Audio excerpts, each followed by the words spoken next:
right, welcome back. This is Brad from Fermented Artistry. We are hanging out here at MillBock Brewing Company here on site today.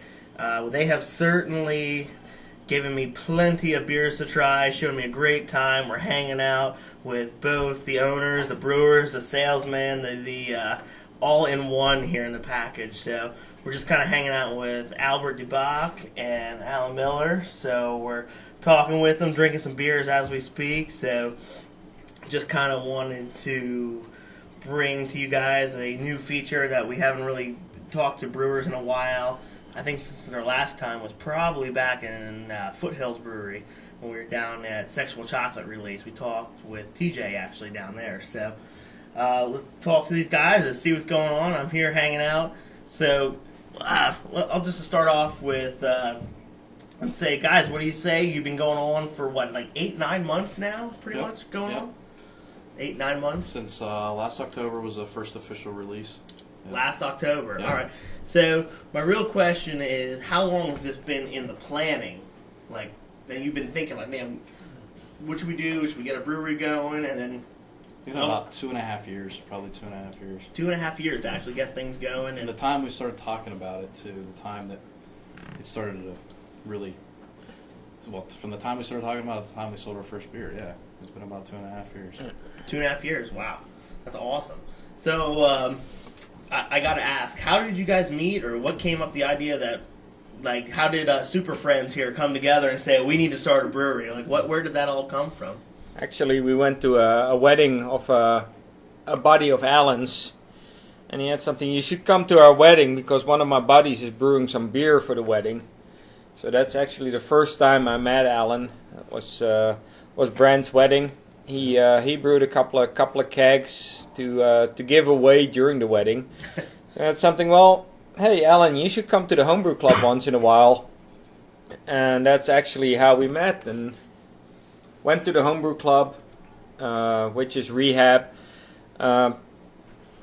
Talked to each other a couple of times, and then one evening he came here and had something. Hey, do you want to start a brewery with me?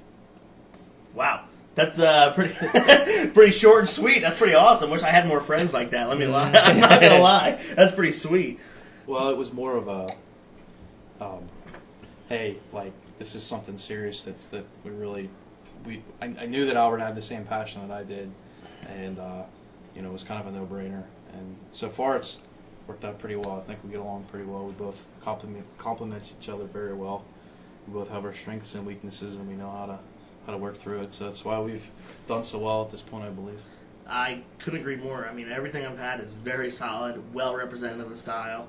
I mean, you guys are doing some killer stuff, and to make it even better, you're right in my backyard, basically. So I'm not going to ever complain about that. But so let's go back to the way beginning. Albert, how long have you been homebrewing, and what actually got you started in the homebrewing, you think?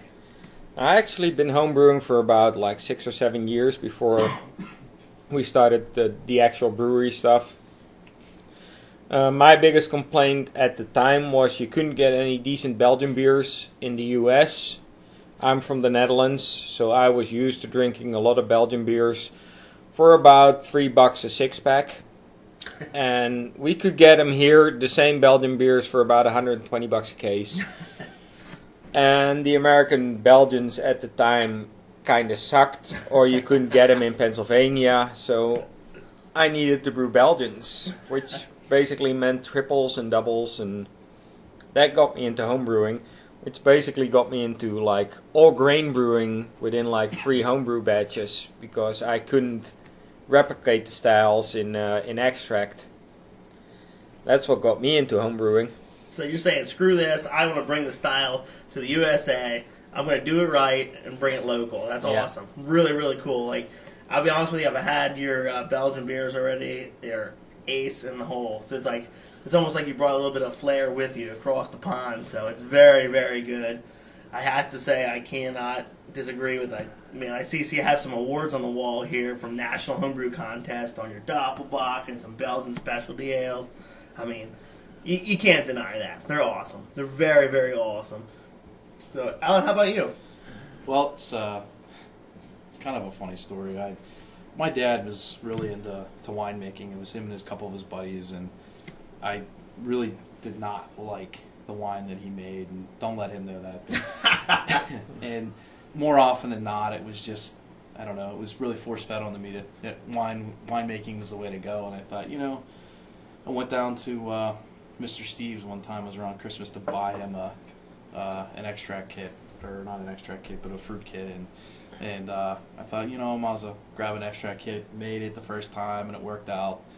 And I thought, man, this is easy. And then the next 3 batches were like complete failures, and I realized it was a lot harder than what it looked. But I've been doing it homebrewing for about 7 years, and once I started doing all grain, it was kind of like the detail and all of the science behind it, and I really enjoy that part of it. I really really enjoy the science behind it. That's kind of my passion. It's the little detail things. That's the things that I enjoy. So the slippery slope goes downhill, and now here you are owning your own brewery, right, man. That's pretty awesome. For the people who don't know, can we give a quick little profile of like what beers you make actually here, and like, basically what you're making here out of your little 5-barrel brewery?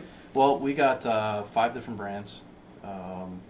We have some Belgians. We have some Russian Imperial. We have Russian Imperial Stout.